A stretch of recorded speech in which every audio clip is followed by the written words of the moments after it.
Continuamos, amigos, en Universidad Somos Todos. Nuestros invitados de hoy han sido el profesor Carlos Muñoz, profesor de la Facultad de Ingeniería de la Universidad de los Andes, especialista en Ingeniería Eléctrica, así como el profesor Pedro Omar Mora, miembro del Departamento de Potencia de la Facultad de Ingeniería de nuestra universidad. Hemos estado conversando sobre las causas, consecuencias y alternativas de la problemática de electricidad en el país.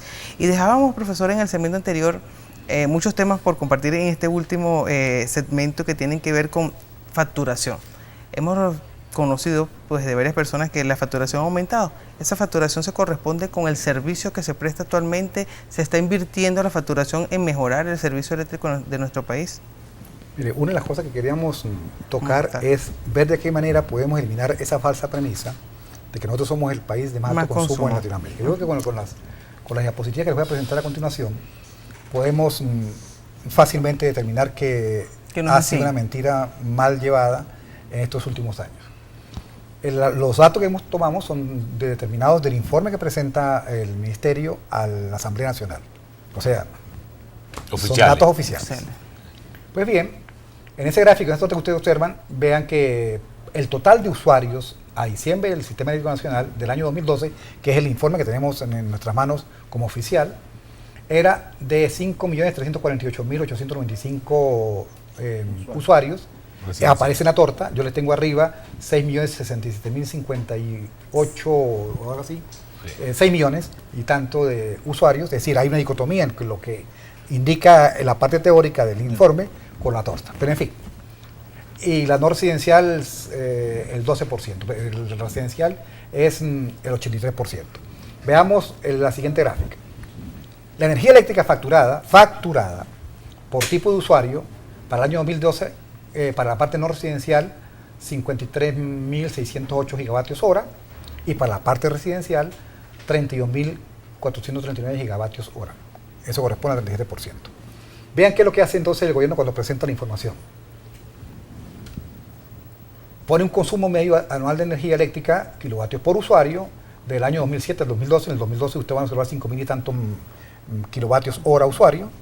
Pero ¿qué es lo que hace y cuál es el error que comete el Ejecutivo? Agarra la energía facturada y la divide entre el número de usuarios.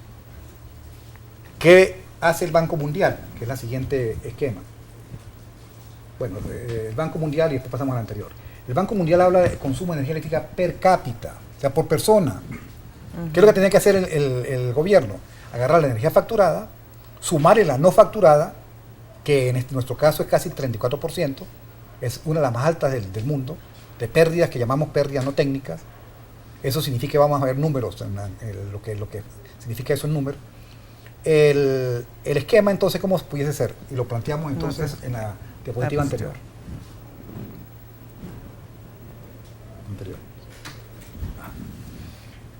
Según el ministro Araki y los que han seguido en la secuencia de esa jefatura, hablan de que los venezolanos consumen 4.100 kilovatios hora año habitante.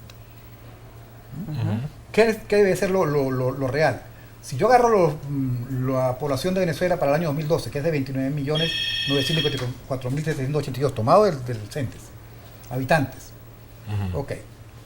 Tomo la generación que está facturada, la multiplico por 1.20, ya voy a multiplicarla por algo más, pero 1.20 es lo razonable, porque ese 20 es las pérdidas no técnicas que el gobierno no absorbe en energía, pero las gasta. Okay. Es decir, ese 20% se consume, aun cuando no lo cobre. Y si lo dividimos todo ese número por 30 millones de habitantes, en grosso modo, a nosotros nos daría 2.144 kilovatios hora año habitante, que es muy parecido al de Colombia, muy parecido al de todas las islas, al de Argentina, a toda Latinoamérica. 2.100, 2.400, 2.300, en ese orden, pero no 4.000 y pico. O sea que realmente no hay un consumo exagerado. Es decir, si usted está hablando del facturado, el facturado sí, son 6 millones de personas que facturan, o 6 millones de usuarios, pero es que un usuario puede ser, es la casa. En una casa pueden haber 5 personas, puede haber uno, pero puede haber 5 personas en esa casa. Por lo tanto, entonces el error que se comete es agarrar lo consumido, facturado y dividirlo entre el número de usuarios. Ahora, Pedro Omar y Carlos, habiendo en el gobierno tantos ingenieros de la Universidad de los Andes, la universidad no ha sido consultada para este problema.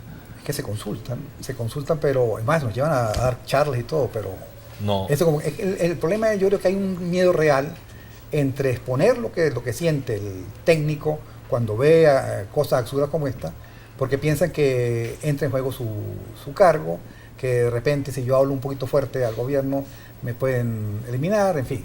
No son capaces de ser autocríticos cuando la autocrítica en una empresa de esta naturaleza es enorme. Es fundamental. Si vemos la gráfica que viene el siguiente es todavía más fuerte. Ahí estamos mencionando cuánto es lo que se pierde en generación. Bueno, ahí está las pérdidas de energía. Miren cómo han ido creciendo la línea que ustedes ven más oscura en el lado derecho de su pantalla. Ve cómo ha ido creciendo en forma continua lo que es el consumo de pérdidas en el país. Es decir, personas que se conectan directamente a la red. El gobierno quiere eliminar en ese instante eso. Yo no sé cómo lo eliminar porque meterse en barrios donde el gobierno no es precisamente el gobierno nacional, sino colectivos y en muchos casos armados, que no permiten ni la inclusión de CADAFE, ni de Cadela, ni de cobro de agua, ni de nada. Ahí lo que va es el colectivo y el elemento que está en directriz en esa zona, y eso es lo que pasa. ¿Qué porcentaje es eso? Bueno, ya lo baja y pasa la factura, la lámina. La lámina. En esta. Yo creo que era que sí. Ajá, ahí tenemos un número. Esta, ¿verdad? Sí. Para el año 2012 se perdió un 33.25% de electricidad por pérdidas no técnicas. Pero si eso lo medimos en kilovatios hora año, eso da 14.25 terabytes. O sea, vatios por día a la 9. A la 9. Eso es 1.5 veces la generación promedio anual de Carhuache, 2.200 megavatios. Es decir, como si perdiéramos Carhuache, la generación de Carhuache la diéramos para pérdidas. Una y media. Eso significa un costo de generación, esa pérdida, de alrededor de 2.500 millones de dólares. En solo los 3 años de pérdida. En solo 3 años. Y eso ha venido en escala. Sí. Eso ha venido en escalada. O sea, vamos a decir, en el año 2000, cuando recién empezaba las pérdidas no técnicas estaban en 20%, 25%, 22%, pero fue creciendo, tal y como vimos en la recta. Es decir, fue creciendo y el titán está muy fuerte. Permítame explicarle algo. Las pérdidas no técnicas es una energía necesaria para que funcione el sistema. Las no técnicas. ¿Sí? Las no técnicas, ¿no? Ahora, si yo no hago mantenimiento y no creo un sistema creciente, ¿verdad? Esas van a seguir creciendo porque yo voy a tratar de meter cada vez más electricidad por ese mismo sistema. Entonces él aumenta su calor que consume y aumenta, por supuesto, esa energía que no es utilizada, sino que se gasta en el proceso. Entonces, si yo no hago inversión para aumentar la capacidad del sistema, yo estoy también aumentando las pérdidas. Profesor, ya que nos quedan solamente 4 minutos, quisiera que habláramos entonces de esas propuestas. Conversamos tras cámaras sobre unas propuestas que tiene un grupo de ingenieros que han sido consultados, que ustedes también avalan en cuanto a esas soluciones que se podrían dar a esta problemática del sistema eléctrico. Hay soluciones inmediatas a corto plazo y a mediano plazo, porque ya a largo plazo el problema se vuelve demasiado frontal.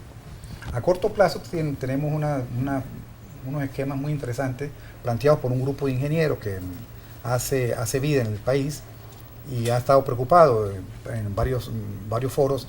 Han presentado este tipo de análisis que son fáciles de realizar, pero que hace falta la labor del Ejecutivo para poder implementar. Por ejemplo, una de ellas es esta que está tan sencilla. Si adelantáramos media hora la hora legal del país, media hora, estaríamos ahorrándole al país un 15% de energía en generación y consumo de aire acondicionado. Cuando decimos adelantar media hora, es volver al horario.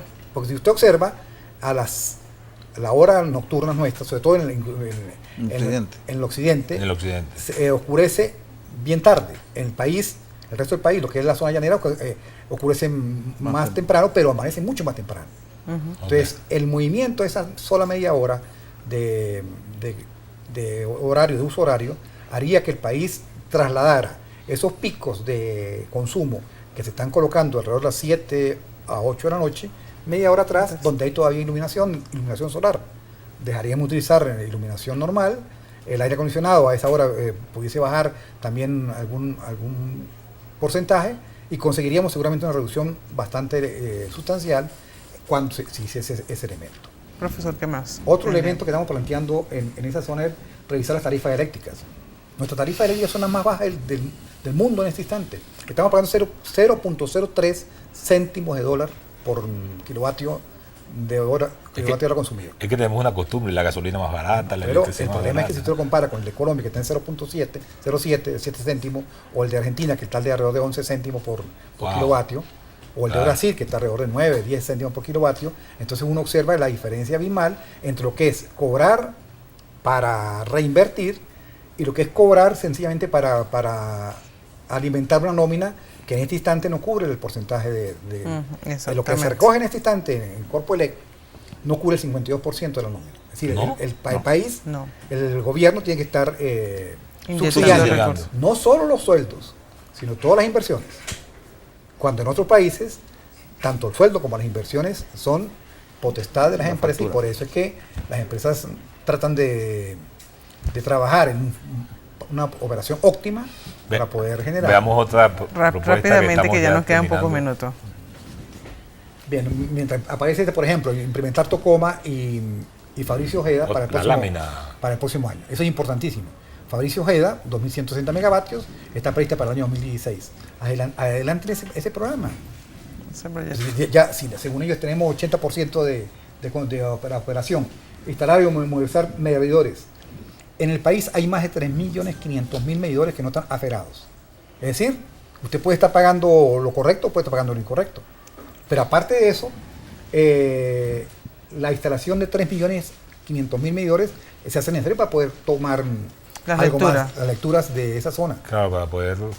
Acelerar los trabajos de planta hidroeléctrica de Tocoma, 2.100 megavatios, y de Fabricio Ojeda, que la tenemos aquí a la vuelta de la esquina, en la Huertosa, y en son Uribante, Caparra. 217 megavatios, que pueden terminarse para el próximo año, y tendríamos entonces el occidente, ahí sí pudiésemos decir está blindado.